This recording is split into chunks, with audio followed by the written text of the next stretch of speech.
When Stanley came to a set of 2 open doors, he entered the door on his left.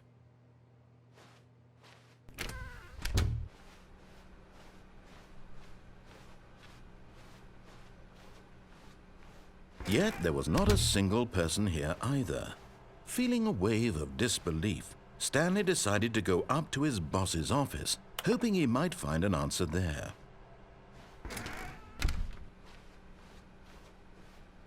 Coming to a staircase, Stanley walked upstairs to his boss's office.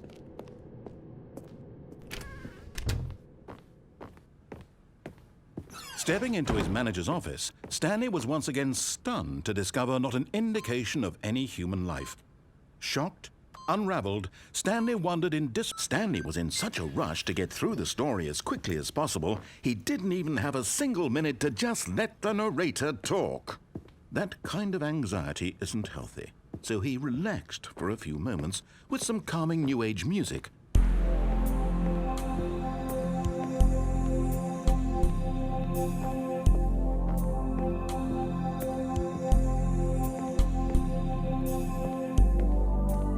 Feeling soothed and rejuvenated, Stanley calmly walked forward into the opened passageway.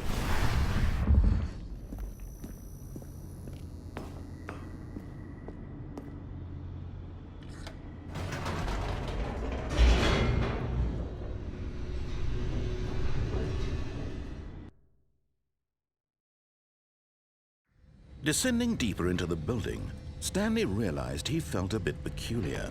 It was a stirring of emotion in his chest, as though he felt more free to think for himself, to question the nature of his job. Why did he feel this now, when for years it had never occurred to him? This question would not go unanswered for long. Stanley walked straight ahead through the large door that read Mind Control Facility.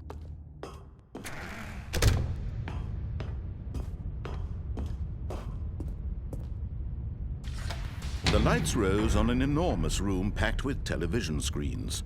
What horrible secret did this place hold? Stanley thought to himself. Did he have the strength to find out?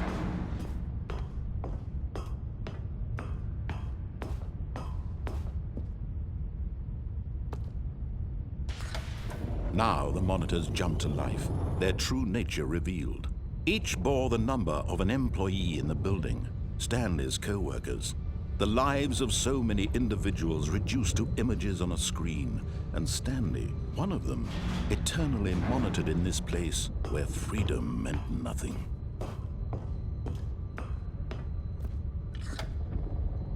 This mind control facility, it was too horrible to believe. It couldn't be true. Had Stanley really been under someone's control all this time? Was this the only reason he was happy with his boring job? That his emotions had been manipulated to accept it blindly? No, he refused to believe it. He couldn't accept it. His own life in someone else's control? Never! It was unthinkable, wasn't it? Was it even possible?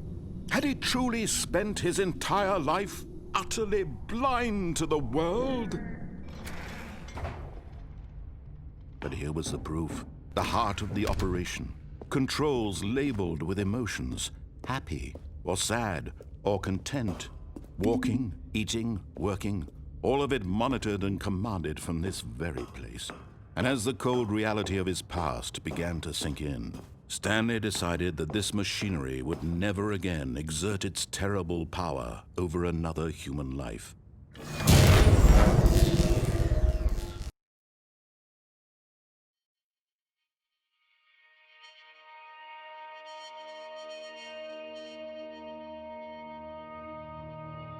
Blackness and a rising chill of uncertainty.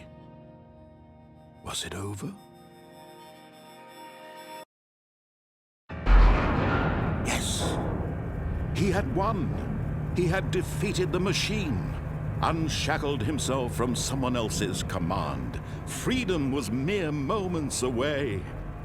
And yet, Even as the immense door slowly opened, Stanley reflected on how many puzzles still lay unsolved.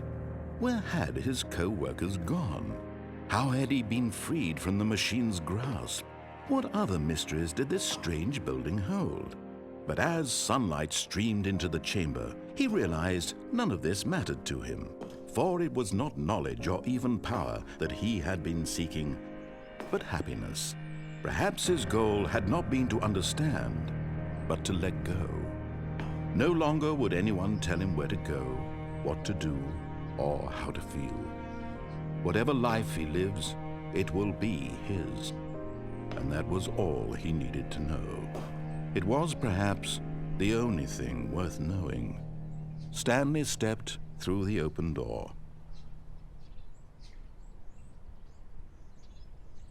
Stanley felt the cool breeze upon his skin, the feeling of liberation, the immense possibility of the new path before him.